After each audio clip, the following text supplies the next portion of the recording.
Okay, Assalamualaikum warahmatullahi wabarakatuh dan selamat sejahtera. Okay, cikgu teruskan dengan perbincangan soalan 3.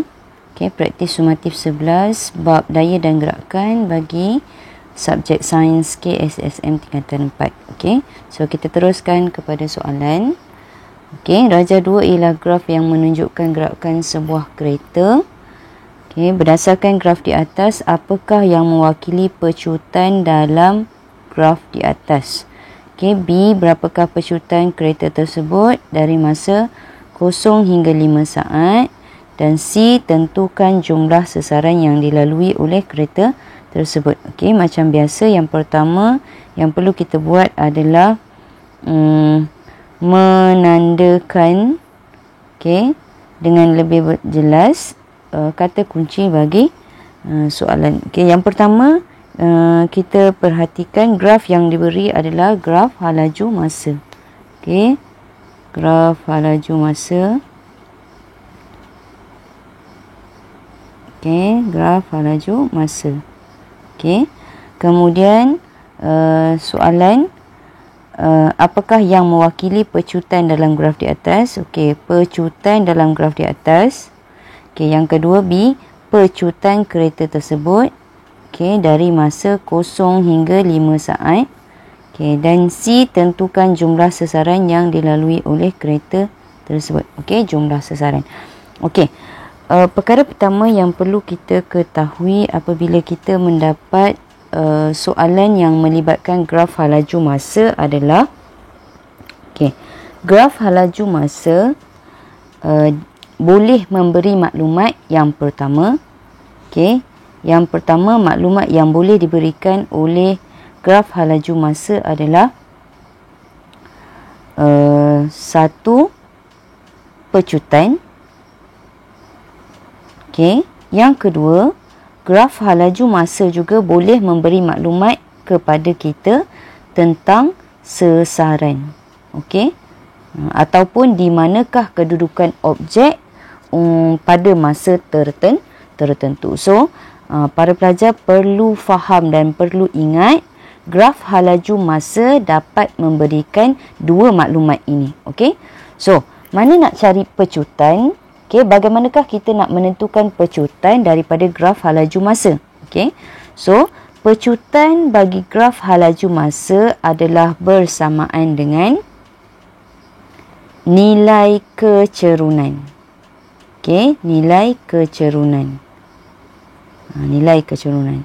Kemudian yang kedua, bagaimana kita nak cari sesaran kalau kita dah diberi graf halaju masa? Okey. So sesaran bersamaan dengan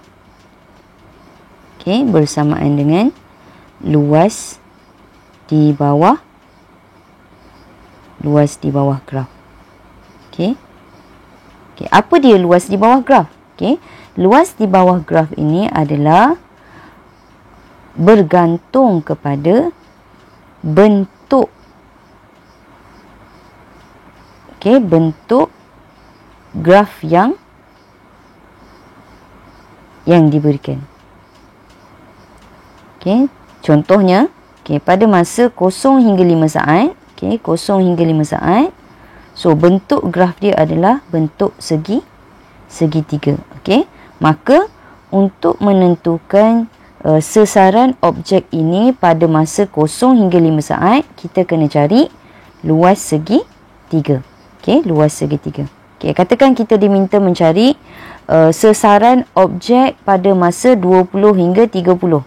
Okey, so 20 hingga 30, inilah 20 hingga 30. So, sama juga kalau kita lihat bentuk graf pada masa 20 hingga 30 saat ini adalah bentuk segitiga. Maka kita cari luas segitiga lah dengan formula 1/2 darab, okay, 30 tolak 20, iaitu tapak segitiga darab dengan ketinggian segitiga iaitu 20. Ni contoh dia lah. Okay, contoh. Kalau bentuk dia adalah bentuk segi empat macam ni, darab saja dia punya panjang darab lebar. Okey. 20 tolak 5 darab dengan 20. So, kita dapat luas di bawah graf, iaitu bentuk segi empat ni. Okey. So, bentuk graf ini menggambarkan sasaran objek. Okey, menggambarkan sasaran objek. Okey, baik. So, soalan yang pertama, apakah yang mewakili pecutan dalam graf di atas? So, soalan yang pertama, okey, soalan yang pertama, pecutan, okey, pecutan adalah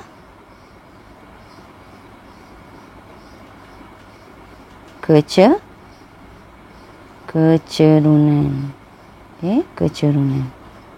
Mudah saja soalan yang pertama ni. Okey, yang kedua, berapakah pecutan kereta tersebut daripada masa 0 saat hingga 5 saat? Okey, so macam cikgu dah terangkan yang awal tadi, pecutan adalah kecerunan graf. Okey, kecerunan graf. Apa ni?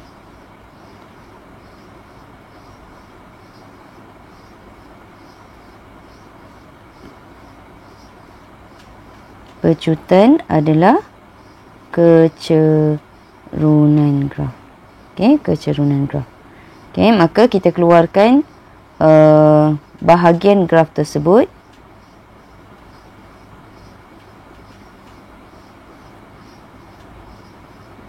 So, kita dapat sini adalah 20. Sini adalah 5. Okey. So, perkara pertama yang perlu kita buat adalah cari koordinat untuk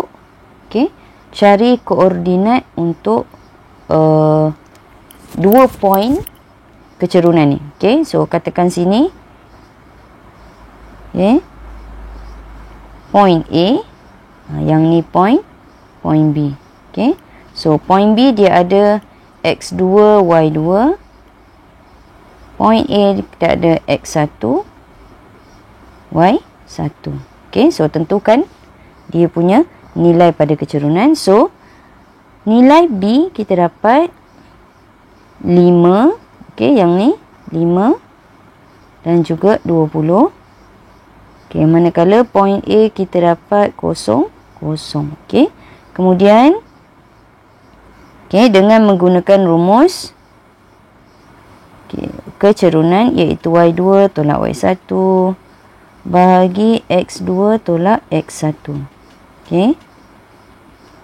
Masukkan dia punya nilai 20 tolak 0. Jangan lupa masukkan dia punya unit. Unit pada paksi Y adalah -1 bahagi dengan 5 tolak 0. Unit pada paksi X adalah saat.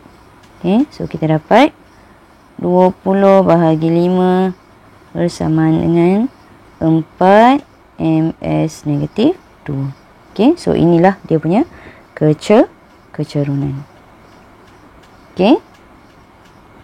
Kemudian soalan C, jumlah sasaran. Okey, so seperti yang cikgu dah terangkan yang awal tadi, jumlah sasaran adalah bersamaan dengan luas di bawah graf. Okey, so kita keluarkan bentuk graf tersebut. Okey, apa yang kita dapat? Okey, bentuk yang kita dapat adalah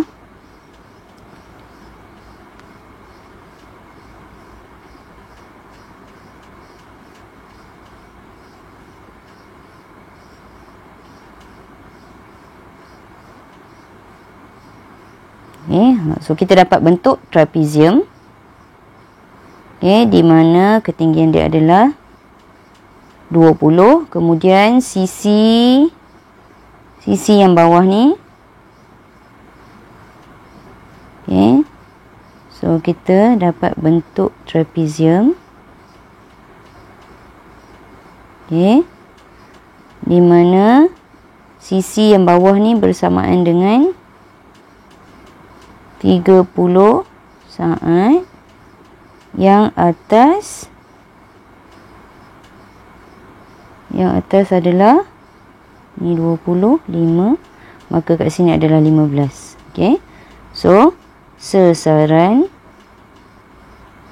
sama dengan 1/2 darab hasil tambah 2 sisi, iaitu 30 tambah 15 darab ketinggian dia 20.